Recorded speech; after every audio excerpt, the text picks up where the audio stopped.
네, 오늘 보실 말씀 갈라디아서 2장 11절부터 17절까지 말씀입니다. 다 같이 일어나셔서 한 절씩 교독하도록 하겠습니다. 2장 11절 제가 먼저 읽겠습니다. 게바가 안디옥에 이르렀을 때에 책망받을 일이 있기로 내가 그를 대면하여 책망하였노라. 야고보에게서 온 어떤 이들이 이르기 전에 게바가 이방인과 함께 먹다가 그들이 오매 그가 할례자들을 두려워하여 떠나 물러가매 남은 유대인들도 그와 같이 외식함으로 바나바도 그들의 외식에 유혹되었느니라. 그러므로 나는 그들이 복음의 진리를 따라 바르게 행하지 아니함을 보고 모든 자 앞에서 게바에게 이르되 내가 유대인으로서 이방인을 따르고 유대인답게 살지 아니하면서 어찌하여 억지로 이방인을 유대인답게 살게 하려느냐. 우리는 본래 유대인이요 이방 죄인이 아니로되 사람이 의롭게 되는 것은 율법의 행위로 말미암음이 아니요 오직 예수 그리스도를 믿음으로 말미암는 줄 알므로 우리도 그리스도 예수를 믿나니 이는 우리가 율법의 행위로서가 아니고 그리스도를 믿음으로써 의롭다함을 얻으려 함이라. 율법의 행위로서는 의롭다함을 얻을지. 같이 읽겠습니다. 만일 우리가 그리스도 안에서 의롭게 되려 하다가 죄인으로 드러나면 그리스도께서 죄를 짓게 하는 자냐? 결코 그럴 수 없느니라. 아멘. 우리 말씀의 은혜 받으세요. 인사하면서 하겠습니다. 말씀의 은혜 받으세요. 믿음으로 얻는 의라는 제목으로 말씀 나누겠습니다. 오늘 읽은 본문에는 갈라디아서에서 가장 중요하게 여기는 그 핵심되는 단어가 등장합니다. 16절에 3번 나오고요. 17절에 한 번 나오고 그 다음에 21절에도 한 번 나옵니다. 어떤 단어인지를 좀 보시면 16절에 사람이 의롭게 되는 것은 율법의 행위로 말미암음이 아니요 오직 예수 그리스도를 믿음으로 말미암는 줄 알므로 우리도 그리스도 예수를 믿나니 이는 우리가 율법의 행위로서가 아니고 그리스도를 믿음으로써 의롭다함을 얻으려 함이라. 율법의 행위로서는 의롭다함을 얻을 육체가 없느니라. 아멘. 여러분 여기 3번 반복하는 단어가 나오죠? 혹시 어떤 단어인지 발견하셨습니까? 의롭다함, 의롭게 되다 이 단어입니다. 영어에서는 여기 justify라고 되어 있는데요. 한글로 번역할 때는 칭의 이렇게 번역합니다. 의롭다고 칭한다, 칭의 이렇게 번역합니다. 바울이 전한 복음의 핵심 중에 핵심이 바로 칭의이고 기독교 교리의 바로 중심이 이 칭의입니다. 지난 시간에 복음의 진리 안에 이런 제목을 갖고 말씀 나눴는데 그 복음의 진리가 뜻하는 바가 바로 이 칭의를 말합니다. 오늘 우리가 읽지는 않았지만 또 갈라디아서 2장 20절 말씀에도 아주 유명한 말씀이 나오죠. 그리스도 안에서 죽고 또 그리스도 안에서 산다는 개념도 바로 여기 처음 등장합니다. 이 장은 굉장히 중요한 장이에요. 아주 특별한 장인데 그래서 마틴 루터도 이 갈라디아서에 대한 주석을 쓸 때 이 2장만큼은 80페이지를 할애할 정도로 굉장히 신경 써서 썼다고 합니다. 중요하다는 얘기죠. 그렇게 길게 썼다는 것은 중요하다는 뜻이기도 하지만 동시에 그만큼 이해가 어렵다는 뜻이기도 합니다. 그래서 천천히 풀어주려고 이렇게 길게 쓴 것인데 오늘 우리가 이 말씀을 나눌 때 성령께서 잘 깨닫게 하시는 은혜를 주실 거라 믿고 같이 말씀을 좀 나누려고 합니다. 오늘 본문을 보면 베드로를 책망하는, 바울을 책망하는 내용이 여기 기록이 되어 있습니다. 어떤 상황에서 이런 일이 벌어졌는가를 좀 먼저 좀 볼 텐데요.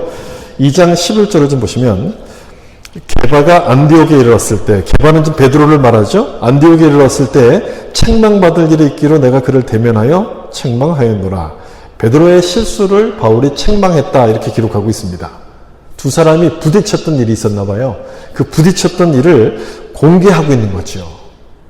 사실 이런 문제는 공개하지 않는 게 더 도움이 되는 것 아니겠습니까? 이 두 사람은 당시 교회 지도자들이잖아요. 그리고 사도들 아닙니까? 이 사도 두 사람이 충돌했다. 이유가 뭐든지 간에 득보다는 해가 될 게, 실이 될 것이 훨씬 더 많은 것 같아요. 그럼에도 불구하고 또 바울을 반대하는 자들에게는 공격할 빌미를 줄 수 있는 그런 일들 아니겠습니까? 그럼에도 바울은 이 내용을 공개합니다. 공개함으로써 받을 수 있는 비난도 있지만 유익한 점이 있다는 것이겠죠. 그런 판단에서 이걸 공개하는데 지금 이 사건이, 이 내용이 복음의 핵심이었던 칭의의 문제와 관련이 있었기 때문에 그렇습니다. 그래서 이 사건을 설명함으로써 칭의를 설명할 수 있는 기회가 된다. 이렇게 판단을 해서 지금 이 내용을 기록하고 있는 거죠. 이 사건이 어디서 벌어졌냐면 11절에 보는 것처럼요. 안디옥에 이르렀을 때 일어났습니다. 안디옥입니다. 안디옥은 지난주 제가 말씀드린 것처럼 이방인들이 중심이 돼서 모였던 교회입니다. 이방인을 중심으로 했던 최초의 교회가 안디옥 교회. 예루살렘에 있는 교회는요, 유대인들이 모여서 세웠던 최초의 교회, 그 예루살렘 교회. 이방인들 최초의 교회는 안디옥 교회예요. 바나바와 바울이 이곳을 섬겼죠. 여기서 어떤 일이 벌어졌는가? 그 다음 12절에 여기 나오는데, 야고보에게서 온 어떤 이들이 이르기 전에 게바가 이방인과 함께 먹다가 그들이 오매 할례자가를 두려워하여 떠나 물러가매 라고 기록합니다. 베드로가 안디옥을 방문했습니다. 다 이방인들일 거 아니에요? 이방인 교회니까. 그래서 이방인들과 함께 식사를 하고 있었어요. 근데 갑자기 예루살렘에서부터 사람들이 왔다는 소식이 들린 거예요. 그 사람들이 어떤 사람들이냐면 여기 있는 것처럼 할례자들이었습니다. 율법을 지켜야지 구원을 받는다고 주장하는 율법주의자들이었다는 거예요. 이 사람들이 왔다고 하니까 베드로가 밥을 먹다 말고 슬그머니 도망을 갑니다. 사라져버렸어요. 이방인하고 유대인이 밥 먹는 걸 보면 틀림없이 이 사람들이 뭐라고 할 거다. 아마 이렇게 생각을 했던 거겠죠. 그래서 그 자리를 몰래 이렇게 피한 건데, 같이 밥 먹던 이방인들의 입장은 뭐가 되는 겁니까? 얼마나 이상한 입장이 되는 거겠어요. 여기 함께 먹다가라는 단어가 나오는데, 이 단어가 그냥 어쩌다 한번 만나서 먹었다는 그런 의미가 아니고요. 이들과 자주 식사를 했다 이런 뜻인 거예요. 가까운 사이였다는 거죠. 그런데도 불구하고 율법주의자들이 왔다고 하니까 베드로가 피한 거예요. 얼마나 당황스러웠겠습니까? 이방인들 입장으로서는.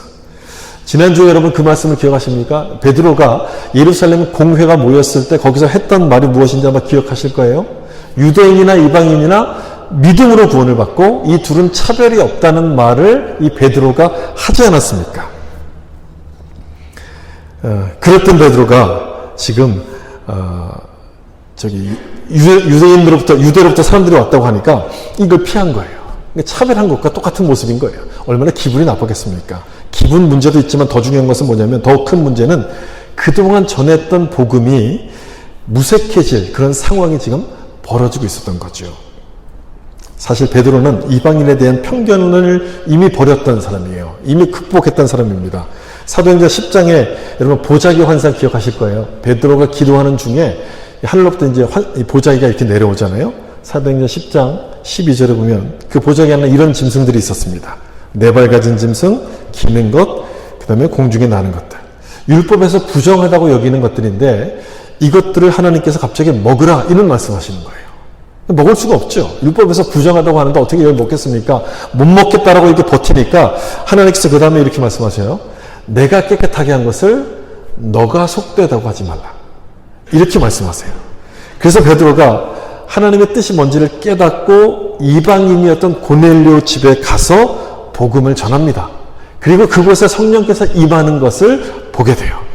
그 사건을 통해서 베드로가 뭘 깨달았냐면, 하나님도 우리나 이방인들이나 똑같이 사랑하시는구나. 하나님의 사랑에는 차별이 없다는 것을 깨닫고 이방인에 대한 편견을 베드로가 버립니다. 그래서 지난주에 이방인이나 유대인이나 차별이 없다고 믿음으로 구원받는다라고 바울의 편을 들어서 베드로가 이야기를 했던 거예요.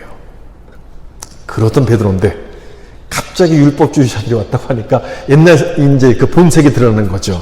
이방인과 밥 먹다가 얼른 도망갑니다. 참 생각하면 생각할수록 참 황당한 그런 장면이었을 거예요. 물론 그 이방인을 차별해서는 아니었을 거예요. 틀림없이. 차별하진 않았을 것이고 문제를 만들기 싫어서 아마 그렇게 행동했겠지만 이방인들이 느낄 때는 아마 다르게 느꼈겠죠. 그래서 2장 12절 말씀을 좀 보시면 왜 베드로가 도망갔는가, 숨었는가 그 이유를 짐작할 수 있는 말씀이 여기 나오는데 이 마지막 부분에 할례자들을 두려워하여 떠나서 물러갔다라고 되어 있어요. 두려워했다라고 되어 있어요. 이방인을 차별해서 물러간 것이 아니었습니다. 율법주의자들이 두려웠다는 거예요.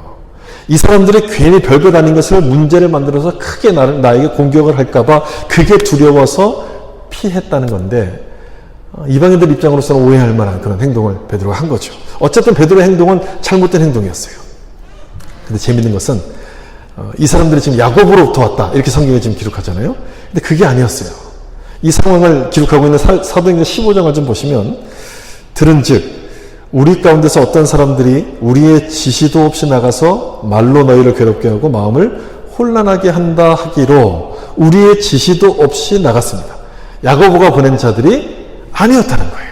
아닌데도 불구하고 거기서부터 왔다. 이렇게 그런 척을 했던 거예요. 이 속임수의 베드로가 그대로 넘어가요. 그대로 넘어가요. 베드로가 성격이 급하잖아요. 뭔가 문제를 딱 닥치면 깊이 신중하게 고민하는 그런 스타일이 아니잖아요. 딱 문제가 오니까 이 더 큰 문제를 만들면 안 된다. 그 생각만 가지고 그냥 피했던 거예요. 그 진짜 큰 문제는 그 다음에 일어납니다. 베드로가 피하는 걸 보고요. 다른 사람들도 똑같이 이방인들을 피하기 시작합니다. 여기 13절에 나와요. 남은 유대인들도 그와 같이 외식함으로 베드로처럼 위선적인 행동을 했다는 거예요. 이방인들로부터 피했다는 거예요. 바나바도 그들의 외식에 유혹되었느니라. 다른 유대인들도 베드로처럼 피했고요. 거기다가 누구까지 그렇게 했냐면 바나바까지. 이 바나바가 누구예요, 여러분? 안디옥 교회의 담임 목사예요. 이 사람까지도 이런 일을 지금 이런 모습을 보였다는 거예요. 안디옥 교회는 이방인 중심의 교회인데 이 이방인들을 피하는 모습을 보였으니 이 교회가 온전하게 세워지겠습니까? 교회가 막 술렁술렁거리기 시작했겠죠. 바울이 나서서 이 문제를 해결하지 않으면 막 큰일 날 그런 상황인 거예요. 십자가의 복음이 무력화될 그런 상황이었던 거예요. 그래서 바울이 베드로를 책망했던 거예요. 대사도였고 대신앙의 선배였지만 지도자였지만 이 문제를 그냥 지나칠 수 없었고 굉장히 중요한 문제였기 때문에 베드로를 책망했던 겁니다.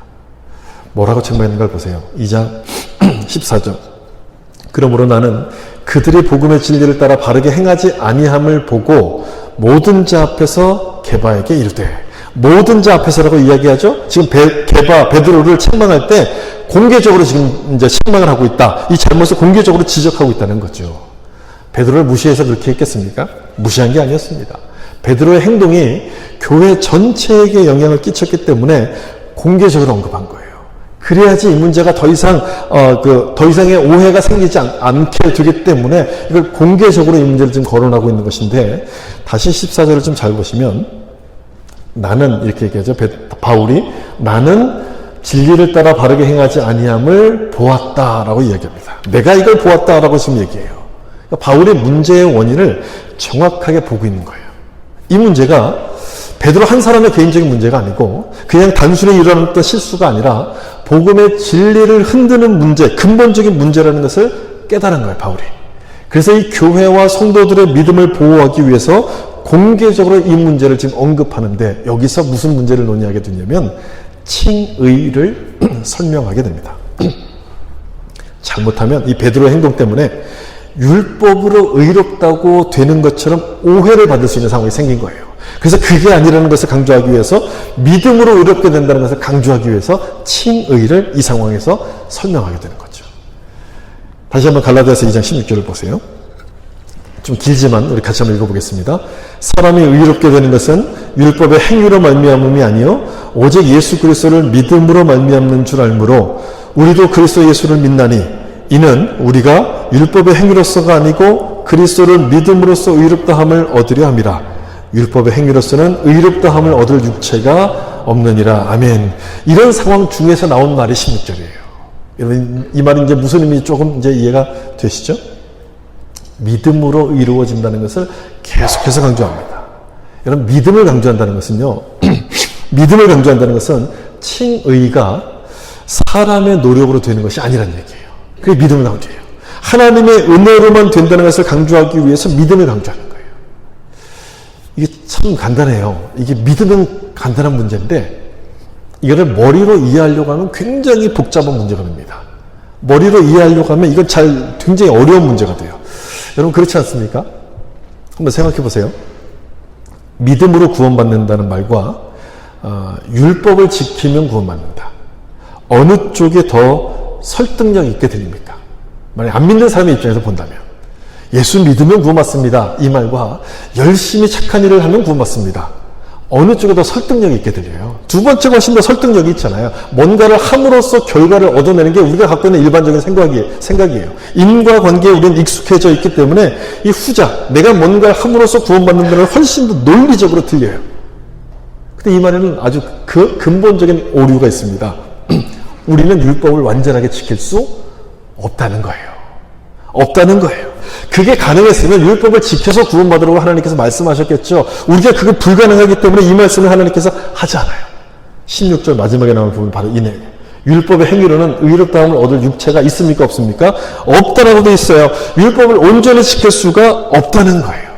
그런데도 거짓 교사들은 율법을 지켜야지 의로워진다라고 주장을 했고 베드로까지 이상한 엉뚱한 행동을 함으로써 이방인을 피함으로 그 말에 동조하는 듯한 모습을 보여준 겁니다. 복음이 흔들릴 위기가 됐죠.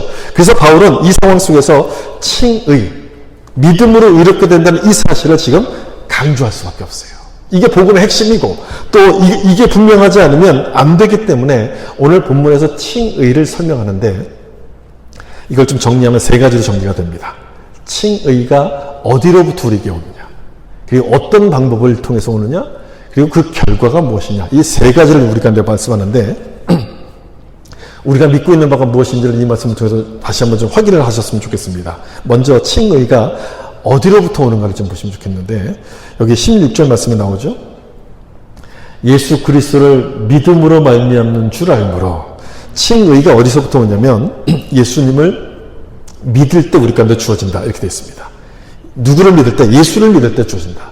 예수님께서 우리를 의롭게 하시는 분이라고 지금 설명하는 겁니다. 그러니까 칭의의 원천은 바로 예수님이에요. 예수님으로부터 오는 거예요. 내가 잘해서도 아니고 우리 집안이 몇 대째 믿는 기독교 집안이라서도 아니고 내가 봉사를 열심히 해서도 아니라 그래서 의로워진 것이 아니라 예수님의 은혜로 말미암아 나를 의롭게 하셨다. 예수님으로부터 온다 이렇게 말씀합니다. 그래서 방법은 뭐냐? 어떤 방법을 통해서 우리를 의롭게 하시느냐? 이것이 두 번째 칭의의 방법인데 믿음으로 말미암는 줄.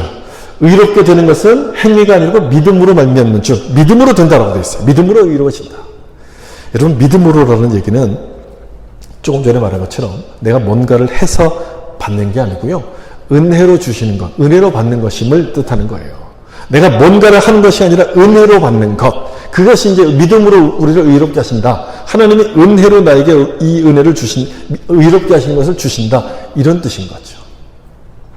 우리가 자주 혼동하는 게 있는데 믿음으로 구원받는다고 이야기할 때 그 믿음으로라고 하니까 내가 믿는 것처럼 생각이 되는 거예요. 그래 내가 믿었으니까 하나님 날 구원해 주신 거야. 내가 믿었다고 자꾸만 생각합니다. 근데 여러분 그 믿음도 누가 주시는 겁니까? 그 믿음. 그 믿음도 에베소서 2장에 보면 그 은혜에 의하여 믿음으로 말미암아 구원을 받았으니 하나님의 선물이라. 그 믿음조차도 하나님이 주시는 선물이라는 거예요. 하나님이 주시지 않으면 믿을 수가 없다는 거예요. 그러니까 칭의는 믿음으로 이루어져요. 그 믿음은 하나님이 주시는 은혜예요. 바로 칭의의 방법이 믿음을 말하는 것인데 그러면 뭘 믿는 것이냐? 로마서 3장 24절 그리스도 예수 안에 있는 속량으로 말미암아 하나님의 은혜로 값없이 의롭다 하심을 얻었다. 은혜로 값없이 의롭다 하심을 얻었어요. 어떤 사람들에게 이 은혜를 주시냐면 예수 그리스도의 속량을 믿는 사람, 십자가를 믿는 사람, 이걸 믿는다는 거예요. 무엇을 믿음으로 우리가 칭의를 받냐면 예수님의 십자가. 예수님이 날 위해서 십자가에서 대신 죽으셨다는 그 사실을 믿는 거예요. 여러분들 믿으십니까? 예수님이 날 위해 죽으셨던 십자가를 믿음으로 우리가 구원을 받는 거예요. 이 말씀을 여러 번 설명드렸습니다. 여러 번 기회가 있을 때마다 설명을 드렸음에도 불구하고 여전히 무슨 생각들을 하시냐면 내가 교회를 다니면 구원 받는 거야. 내가 교회를 나가니까 구원 받아. 이렇게 생각하시는 분들이 많아요. 내가 예배당에 앉아있으면 예배를 드렸으니까 하나님이 나에게 복을 주실 거야. 여기에 앉아있으면 복 주신다고 믿는데 여러분 그게 아닌 거죠. 뭘 믿는 사람입니까? 이 말씀처럼요. 예수님의 십자가를 믿는 사람들에게 복을 주시는 거예요. 그 사람들에게 구원이 임하는 거예요. 이 예수를 믿을 때 우리를 의롭다라고 인정해 주신다는 거예요. 십자가의 예수님을 믿을 때. 또 하나 믿어야 될 게 있어요.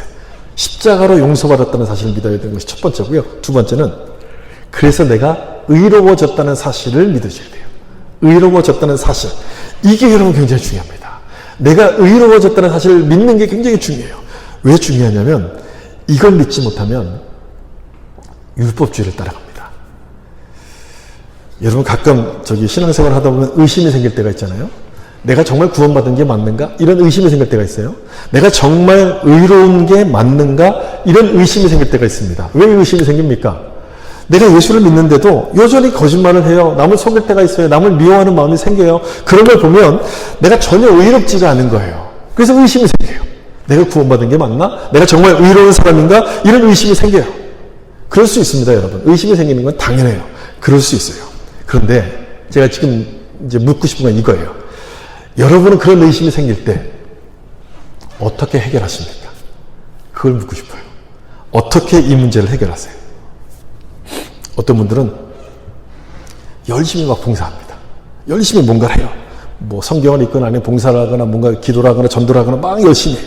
그리고 그 열심을 보면서 아, 나는 구원받은 사람이 맞아. 하나님이 나를 사랑하셔. 나는 의로운 사람이야 라고 생각을 해요. 이런 사람들이 있어요. 아마 대부분이 이런 모습인데, 여러분, 그런데 그 모습이 바로 무엇과 똑같으냐면 율법주의와 똑같습니다. 율법주의는요, 나의 노력을 통해서 의로워지려는 것이 율법주의예요. 율법을 지킴으로써 의로워지는 것. 근데 여러분, 이건 해결책이 될 수가 없다는 거예요. 해결책이 왜 안 되느냐? 계속해서 봉사할 수 있습니까? 계속해서 선한 일을 할 수 있어요? 그럴 수 없습니다. 하다가 지쳐요. 하다가 안 하면 또 막 괴로운 거예요. 또 의심이 생겨요. 그래서 외롭지 못하다는 의심이 생기고, 예수를 믿음에도 불구하고 우리는 자유를 누리지 못하고 늘 뭔가 이렇게 쫓겨 살아요. 억압되어 있는 그런 모습들인 거예요. 이게 율법주의. 그때는 여러분 이걸 기억하셔야 돼요. 이런 의심이 생길 때는요, 칭의는, 내가 의로워진 것은 믿음으로 받았다는 그 사실을 기억하셔야 되는 거예요. 아, 내가 의롭다고 된 것은 나의 행동이나 나의 선한 모습이 아니라 믿음으로 받았다는 그 사실을 여러분 기억하셔야 돼요. 믿음으로 받았다는 얘기는 뭐냐면 하나님이 우리 가운데 요구하시는 것이 믿음이지 우리의 행위가 아니라는 거예요. 행위를 통해서 뭔가 하려고 하지 말고 내가 믿어서 의로움 받았다는 그 사실을 기억하셔야 된다는 거예요. 그 행동은 그 다음이에요. 그 다음.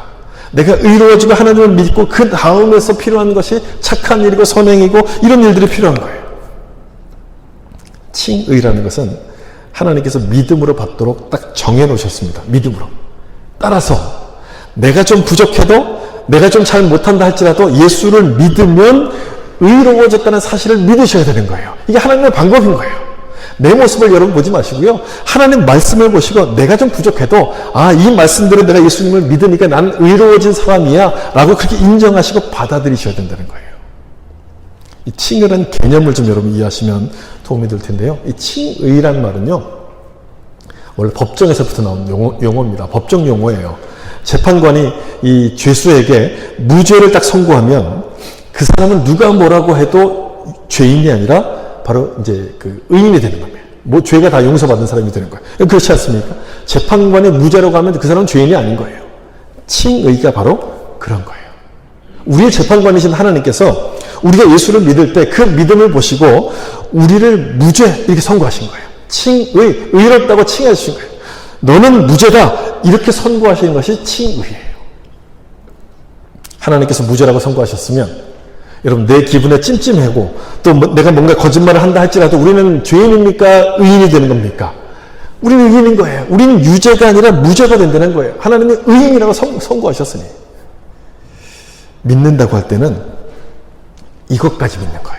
십자가에서 내가 용서받았다는 것만 믿는 게 아니라 그래서 내가 의롭다고 인정을 받았다, 의인이 됐다는 것까지 믿는 거예요. 그래야지 우리는 선행으로 뭔가 하려고 내 노력으로 뭔가 하려는 그 율법주의의 유혹에 넘어가지 않게 되는 거죠. 그럼 칭의의 결과가 뭐냐? 하나님께서 우리를 의롭다고 선포하실 때 두 가지 결과가 나타납니다. 하나는 하나님과의 관계가 회복이 돼요. 예수를 믿기 전까지 우리는 죄인 아닙니까? 이 죄 때문에 심판을 받아야 돼요. 그래서 하나님과의 관계가 다 이렇게 끊어져 버렸습니다. 원수 관계가 됐어요. 근데 우리가 예수님을 믿어요. 예수님을 믿고 십자가의 보혈로 우리 죄를 용서받았기 때문에 하나님과의 관계를 끌었던 이 죄 문제가 해결이 되는 거예요. 하나님과 다시 가까워져요. 하나님과의 관계가 다시 회복이 되는 거예요. 그러면서 우리 삶이 달라지기 시작합니다. 작은 일에도 기뻐하고요. 뭐 조그만 일에도 우리 하나님 앞에 감사하는 모습으로 달라지면서 우리를 창조하셨던 그 본래의 모습처럼 우리가 회복이 되어가게 돼요. 이거를 성화라 불러요. 거룩한 삶으로 다시 돌아가는 거. 성화라고 불러요. 그래서 칭의의 결과는 성화를 이뤄가는 거예요. 하나님을 알면 하나님을 닮아가지 않을 수가 없고 하나님의 원하시는 그 모습으로 조금씩 변해가는 거예요. 이 필연적인 거예요. 그래서 칭의는 성화로 이어져요. 하나님 말씀대로 살려고 노력하고 변화되고 성화를 이루게 되는 거죠.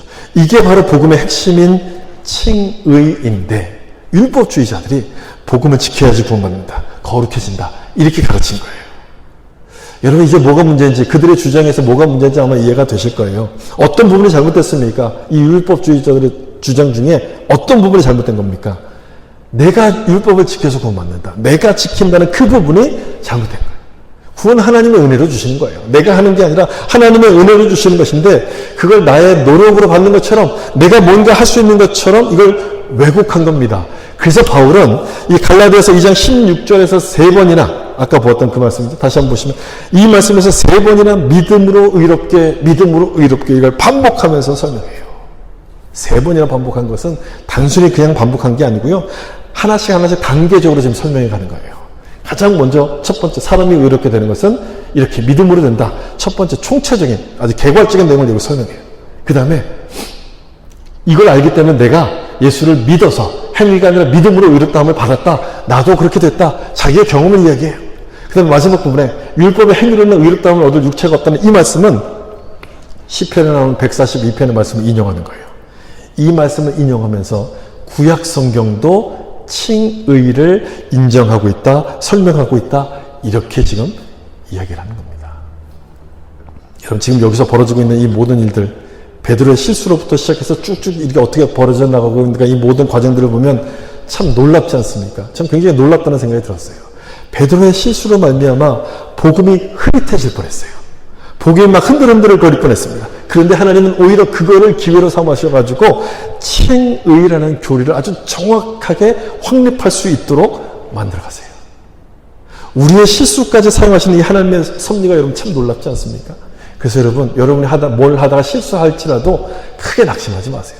내가 정말 일부러 한 게 아니고 나쁜 마음으로 한 게 아니고 열심히 하려고 하다 뭔가 실수가 생기고 뭔가 잘못된 결과가 생긴다 할지라도 낙심하지 마세요. 하나님은 모든 것을 합력하여 선을 이루게 만드시는 하나님이시기 때문에 우리의 실수까지 사용하시는 거예요. 이 말씀처럼. 그래서 이 말씀에 있는 것처럼 베드로의 실수를 사용하셔서 우리가 붙들 수 있는 아주 중요한 진리를 하나님이 깨닫도록 만들어주시는 거죠. 여러분들도 이 말씀을 기억하셔서 믿음으로 의롭게 하시는 칭의의 은혜를 누릴 수 있기를 예수님의 이름으로 축복합니다. 하나만 더 보겠습니다. 갈라디아서 2장 20절. 갈라디아서 2장에서 20절을 이제 빼놓을 수가 없는데 아주 중요한 말씀이죠. 같이 한번 읽어보겠습니다. 내가 그리스도와 함께 십자가에 못 박혔나니 그런즉 이제는 내가 사는 것이 아니요 오직 내 안에 그리스도께서 사신 것이라. 이제 내가 육체 가운데 사시는 것은 나를 사랑하사 나를 위하여 자기 자신을 버리신 하나님의 아들을 믿는 믿음 안에서 사는 것이라. 아멘. 믿음 안에서 사는 것. 칭의를 받고 믿음으로 칭의를 받은 사람이 어떻게 살아가는가를 설명하시는 말씀인데 이 말씀을 한 줄로 요약하면 나는 죽고 예수로 산다. 이렇게 요약할 수 있어요. 한번 따라해 보실까요? 나는 죽고 예수로 산다. 그렇게 이 말씀을 여러분 이해하시면 돼요. 20절에 먼저 나오는 내용이 내가 죽었다는 내용을 먼저 여기서 설명해요. 내가 그리스도와 함께 십자가에 못 박혔나니. 여러분 십자가에 못 박혔다는 얘기는 죽었다는 겁니까? 살았다는 겁니까? 죽었다는 거죠. 내가 죽었다는 뜻이에요. 내가 죽었으니 나는 없어지고 내 안에 예수님께서 사세요. 예수 그리스도로 살아가게 되는데 그 모습이 바로 그리스도인이다, 크리스찬이다 이렇게 설명하시는 말씀이에요.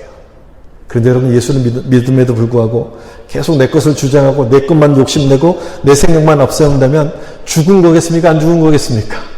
그건 안 죽은 거죠. 아직 안 죽은 거예요. 죽은 사람은 말이 없어요. 화도 안 내요. 욕심도 부리지 않아요.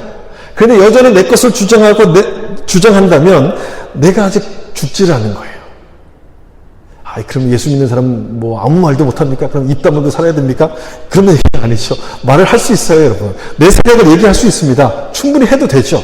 그런데 정말 예수를 믿는 사람이라면 내 생각을 말할 때조차 예수님의 관점에서 말을 하게 된다는 거예요. 내 것을 주장하고 싶어도 먼저 주님의 뜻이 뭔가를 묻고 그리고 그 뜻, 거기에 맞춰서 내 생각을 내려놓을 수 있는 것이 십자가를 믿는 거예요. 내가 십자가에서 죽었다는 그 말씀의 의미예요. 예수 믿는 사람들이 세상으로부터 비난받고 있는 것은 바로 이것 때문에 그렇지 않습니까? 자기 주장을 굽히지 않아요. 예수 믿는 사람들은 왜 이렇게 말을 잘해? 이런 비난을 받잖아요. 절대 양보하지 않아요. 예수를 믿는다고 할 때는 일반적으로 뭔가 기대하는 바가 있는 거예요. 세상 사람들은요. 뭔가 저 사람들은 다를 거라고 기대를 하는데 똑같으니까, 똑같이 욕심을 내니까 뭔가 실망스러운 거예요. 오늘 설명드렸던 칭의, 여러분 이 칭의를 아는 것으로는 충분하지 않습니다. 아, 칭의를 들었다. 이러면 거기서 만족하시면 안 되고요. 이걸 알기만 하는 것은 충분하지 않아요. 아무리 잘 알아도 이 말씀대로 살지 않으면 소용이 없어요.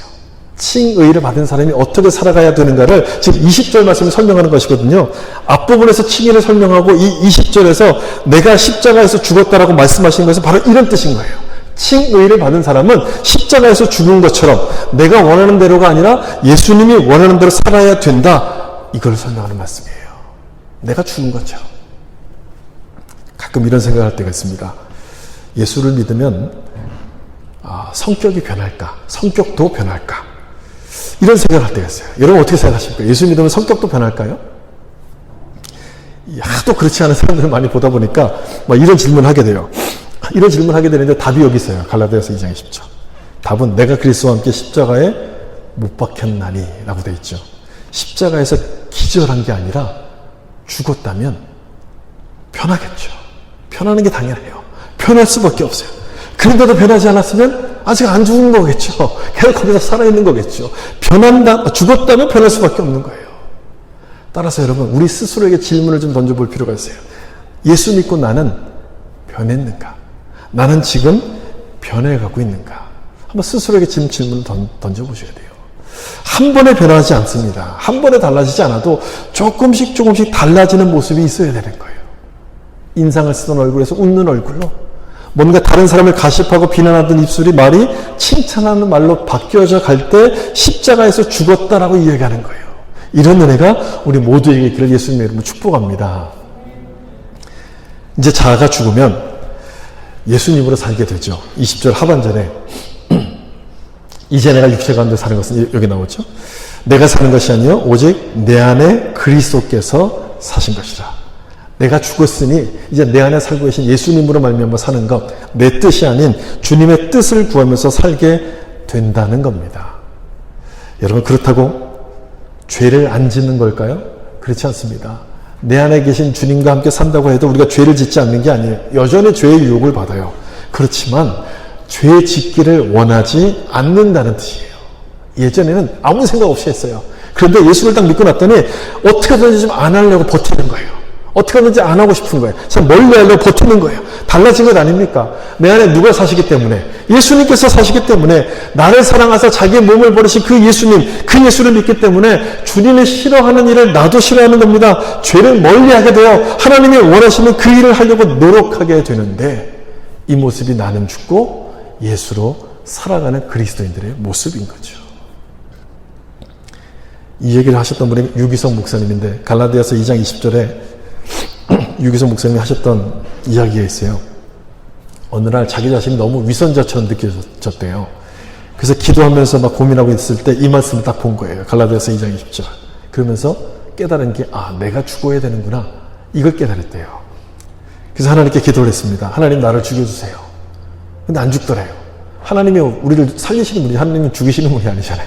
그러니까 안 죽더래요. 왜 안 죽을까? 계속 고민을 하다가 이 말씀을 보면서 고민하다가 한 가지를 딱 깨달았어요. 어디서 딱 깨닫게 되냐면, 내가 십자가에 못 박혔나니. 요거 단어예요, 요 단어. 요 단어가 한글은 지금 이게 시제가 분명치가 않잖아요. 근데 원어 성경을 보면 현재 완료형으로 써 있어요. 현재 완료. 따라서 나를 죽여달라고 하는 기도가 맞는 게 아니라 내가 죽었습니다가 맞는 기도라는 걸 깨닫게 돼요. 내가 죽었습니다. 이게 맞는 고백이구나. 그걸 딱 깨달았어요. 그리고 얼마 후에 이 목사님이 교회에서 억울한 소문에 휩싸이게 돼요. 교인과의 막 문제라서 말도 못하고 속으로만 막 끙끙 앓고 있었을 때 이 말씀이 딱 떠올랐어요. 그래서 이 기도를 드리기 시작했대요. 주님, 저는 죽었습니다. 저는 이미 죽었습니다.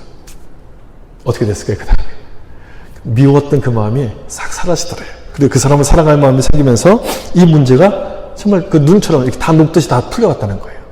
내가 죽었다고 기도하는 순간에 모든 문제가 풀어지는 것을 경험한 거예요. 그렇죠, 여러분? 내가 죽으면 모든 문제가 다 풀어져요. 나에게 일어나는 모든 문제의 대부분들은 내가 죽지 않아서 여러분 생기는 것 아닙니까? 집안에서도 여러분 생각해 보세요. 여러분 자녀들과 여러분들 간의 문제, 또는 우리 배우자가 부부 간의 문제들, 이런 모든 문제들 다 내가 죽지 않아서 생기는 문제들 아니에요? 죽은 사람은 말이 없어요. 화도 안 내요. 그래서 성경은 이렇게 말씀하는 거예요. 갈라디아서 2장 20절 그리스도와 함께 십자가에 못 박혀 죽었다 이렇게 말하는 거예요. 이게 예수 믿는 거예요. 예수 믿는 것은 십자가에서 내가 이미 죽었음을 인정하는 거예요. 이미 죽은 사람이라는 것을 인정하는 거예요. 여러분도 그렇게 생각하십니까? 여러분은 죽은 사람입니까? 아니면 산 사람입니까? 살아있으려고 노력하는 사람입니까? 믿음이라는 것은 예수님과 나와의 관계를 말해요. 교리를 안다고 믿음이 있다고 하지 않아요? 봉사를 한다고 또 율법을 지키는 것도 믿음이라고 하지 않아요.